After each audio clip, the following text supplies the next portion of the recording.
13th. The 6th day was fixed for the election of the marshal of the province. The rooms, large and small, were full of noblemen in all sorts of uniforms. Many had come only for that day. Men who had not seen each other for years, some from the Crimea, some from Petersburg, some from abroad, met in the rooms of the Hall of Nobility. There was much discussion around the governor's table under the portrait of the Tsar.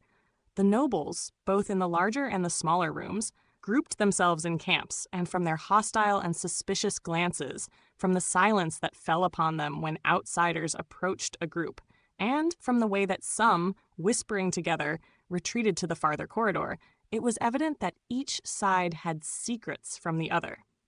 In appearance, the noblemen were sharply divided into two classes, the old and the new. The old were for the most part either in old uniforms of the nobility, buttoned up closely, with spurs and hats, or in their own special naval, cavalry, infantry, or official uniforms. The uniforms of the older men were embroidered in the old-fashioned way with epaulettes on their shoulders. They were unmistakably tight and short in the waist, as though their wearers had grown out of them. The younger men wore the uniform of the nobility with long waists and broad shoulders, unbuttoned over white waistcoats, or uniforms with black collars and with the embroidered badges of justices of the peace. To the younger men belonged the court uniforms that here and there brightened up the crowd. But the division into young and old did not correspond with the division of parties. Some of the young men, as Levin observed, belonged to the old party, and some of the very oldest noblemen, on the contrary, were whispering with Sviatsky and were evidently ardent partisans of the new party. Levin stood in the smaller room, where they were smoking and taking light refreshments, close to his own friends, and listening to what they were saying. He conscientiously exerted all his intelligence trying to understand what was said. Sergei Ivanovich was the center round which the others grouped themselves. He was listening at that moment to Sviashki and Hlyustov, the marshal of another district, who belonged to their party. Hlyustov would not agree to go with his district to ask Snetkov to stand, while Sviashki was persuading him to do so, and Sergei Ivanovich was approving of the plan. Levin could not make out why the opposition was to ask the marshal to stand whom they wanted to supersede.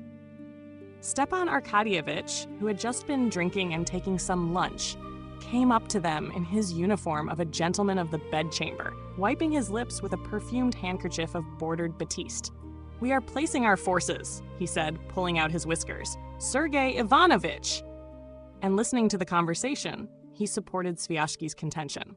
"One district's enough, and Sviashki's obviously of the opposition," he said, words evidently intelligible to all except Levin.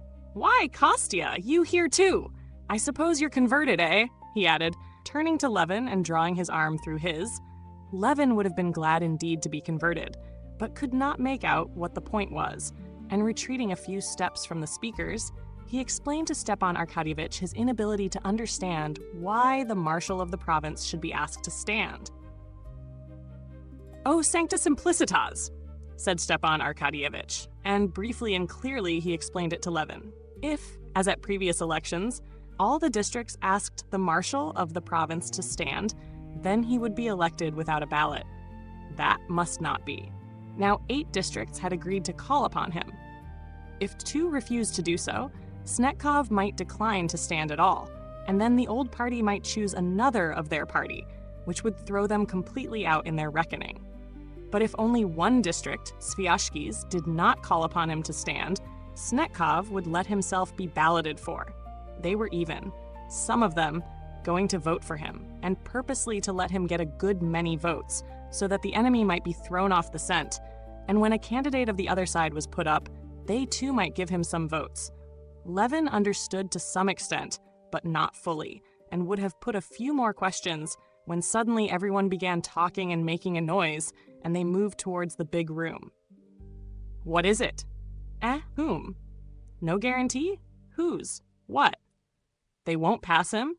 No guarantee? They won't let Flerov in? Because of the charge against him? Why, at this rate, they won't admit anyone. It's a swindle. The law.